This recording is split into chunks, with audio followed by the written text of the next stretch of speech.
नमस्कार. विचार करा, आपण रस्त्यावरून जात आहात आणि समोर अचानक एखादा अपघात घडतो.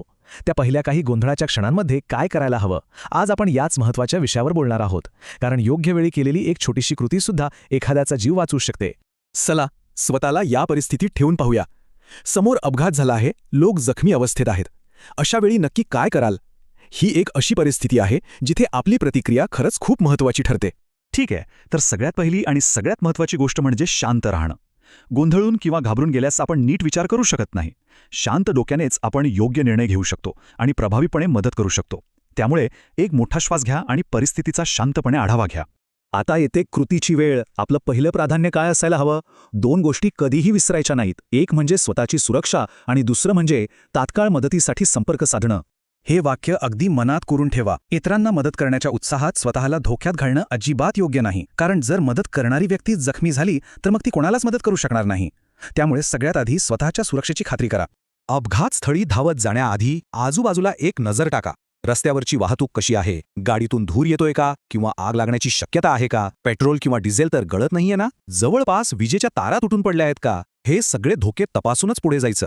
स्वतःच्या सुरक्षेची खात्री झाली की लगेच 2 कामं करायची आहेत. पहिलं, पीडिताच्या रक्ताशी थेट संपर्क टाळण्यासाठी शक्य असेल तर हातात मोजे घाला. आणि दुसरं, क्षणाचाही विलंब न करता 108 या टोल फ्री नंबरवर फोन करून अँब्युलन्सला बोलवा. ही 2 पावलं सगळ्यात महत्त्वाची आहेत. मदत येईपर्यंतच्या वेळात काय करायचं? तो वेळ वाया घालवायचा नाही. आता वेळ आहे परिस्थिती आणि जखमी लोकांचं मूल्यांकन करण्याची. यावरूनच आपल्याला कळेल की पुढे नेमकं काय करायला हवं. काही सोपे प्रश्न स्वतःला विचारा. जखमी व्यक्ती शुद्धीवर आहे का? ती बोलतीये का? एकूण किती लोक जखमी झाले आहेत? कोणाला गंभीर रक्तस्राव होतोय का? आणि अपघात नेमका कसा झाला असावा याचा एक अंदाज घ्या. ही माहिती जेव्हा मदत पोहोचेल त्या टीमसाठी खूपच उपयोगी ठरते. आता एक नाजूक पण अत्यंत महत्त्वाची गोष्ट. जर जखमी व्यक्ती बेशुद्ध असेल किंवा तिच्या मानेला दुखापत झाली आहे असं वाटत असेल तर तिला जास्त हलवण्याचा प्रयत्न करू नका. शक्य असल्यास फक्त तिच्या मानेला दोन्ही बाजूनी हलकासा आधार देऊन मान स्थिर ठेवा. यामुळे मणक्याला होणारी गंभीर इजा टाळता येऊ शकते. जर एकापेक्षा जास्त लोक जखमी असतील तर कोणाला आधी मदत करायची हे ठरवणं खूप गरजेचं आहे. याला ट्रियाज म्हणतात. म्हणजे ज्या व्यक्तीचा जीव काही मिनिटात जाऊ शकतो तिला सर्वात आधी मदत करायची. त्यानंतर ज्यांना काही तासांत धोका आहे त्यांना, आणि मग किरकोळ जखमींकडे लक्ष द्यायचं. आता आपण वळूया तिसऱ्या महत्त्वाच्या गोष्टीकडे, आणि ती म्हणजे संवाद. आपला आपत्कालीन सेवेसोबतचा आणि जखमी व्यक्तीसोबतचा संवाद खूप परिणामकारक ठरू शकतो.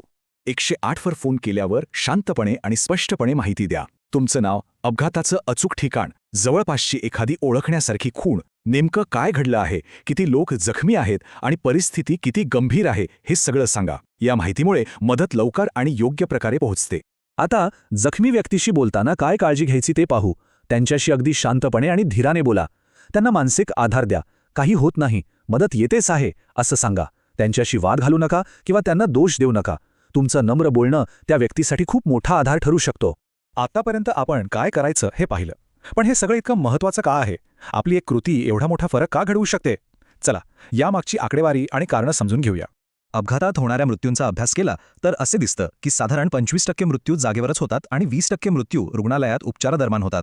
पण यातला जो सर्वात मोठा गट आहे म्हणजे 55%, हे मृत्यू अपघातानंतरच्या काही गंभीर काळात होतात, जिथे वेळेवर मदत मिळाल्यास जीव वाचू शकतो. हा आकडा पुन्हा एकदा बघा. 55%. याचा अर्थ निम्म्याहून अधिक जीव वाचवण्याची संधी असते जर त्यांना योग्य वेळी प्रथमोपचार आणि वैद्यकीय मदत मिळाली. आणि हीच ती वेळ आहे जिथे एका सामान्य नागरिकाची भूमिका निर्णायक ठरते. याच गंभीर काळाला गोल्डन आवर असं म्हणतात. अपघातानंतरचा पहिला 1 तास हा पीडित व्यक्तीसाठी अक्षरशः सुवर्ण काळ असतो. या काळात मिळालेले उपचार वाचण्याची शक्यता अनेक पटींनी वाढवतात. आपली एक कृती या गोल्डन आवरचा योग्य वापर करू शकते. अनेकदा लोक कायदेशीर कारवाईच्या भीतीने किंवा इतर कारणांमुळे अपघातस्थळी थांबत नाहीत. पण हे लक्षात ठेवणं गरजेचं आहे की मदत करणं हे एक महत्त्वाचं सामाजिक कर्तव्य आहे. त्यामुळे घाबरून किंवा चुकीच्या भीतीने पळून जाऊ नका. आणि शेवटी या एका वाक्यात सगळं काही सामावलेलं आहे.